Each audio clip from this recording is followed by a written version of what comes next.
Hello, everyone. I'm Doug Stewart. Thanks for joining me.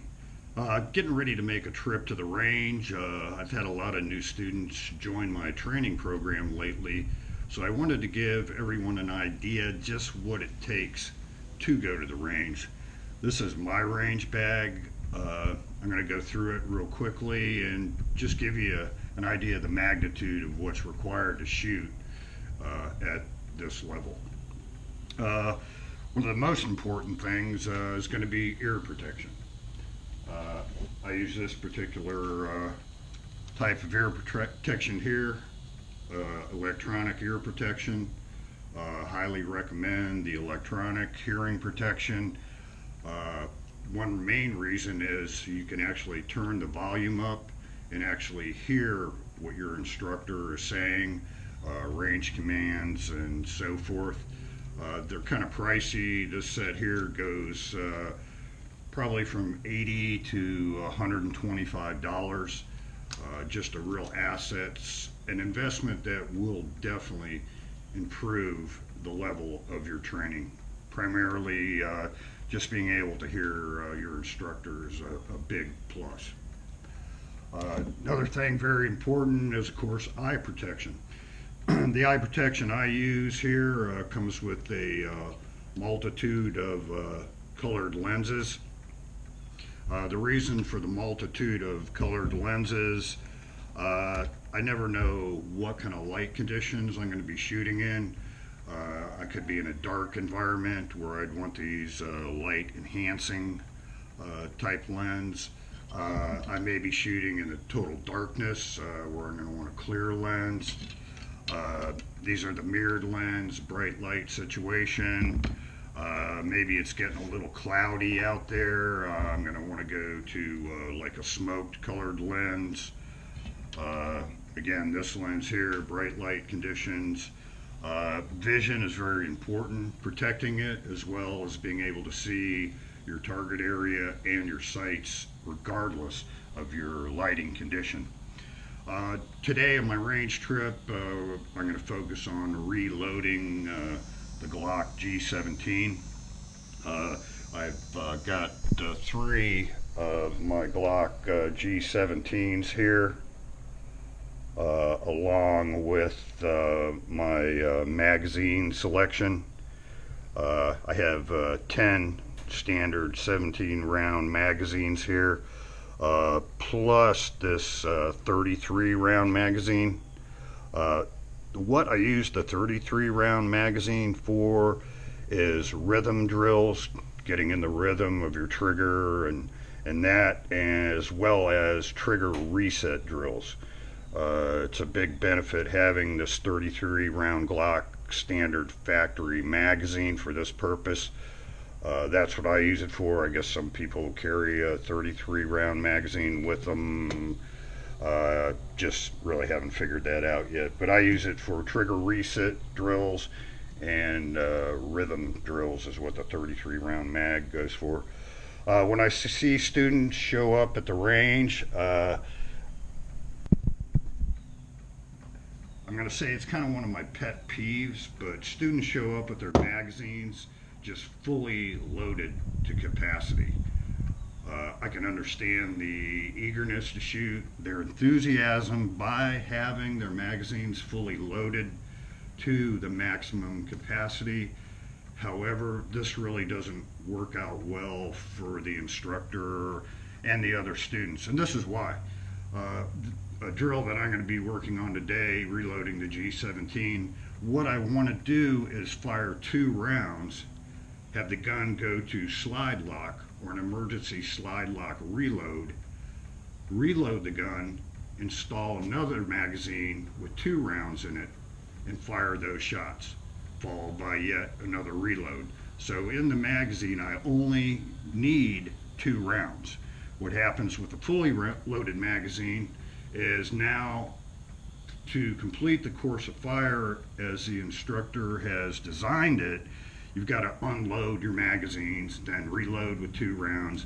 It takes a lot of time. It's very time consuming, and it kind of slows the course of fire down and slows down everybody else in the class. So just a tip there, don't preload your magazines.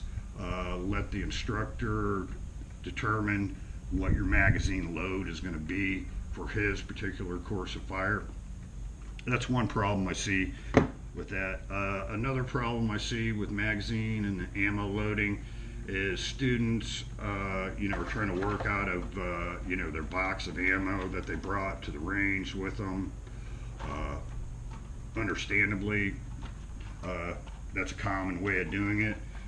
My preferred way is to go ahead and dump your box of ammo. I prefer an ammo can. I guess you could use Tupperware or something of that nature. But I just take the rounds and dump them right in the ammo can like that.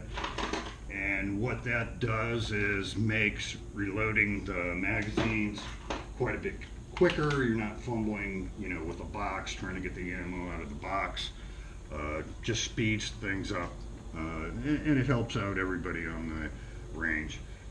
Another thing I have for my magazine is a speed loader. This particular one comes with the Glock pistol. I've loaded tens of thousands of rounds with this loading device right here. It works great. I know there's higher dollar ones out there on the market. I don't think I need one. I never have purchased one. This little piece of plastic works just fine for me. Another thing you're going to need is a good heavy duty belt. I see people show up with no belt. I see people show up with flimsy, weak belts. This particular gun's made by 511 Tactical.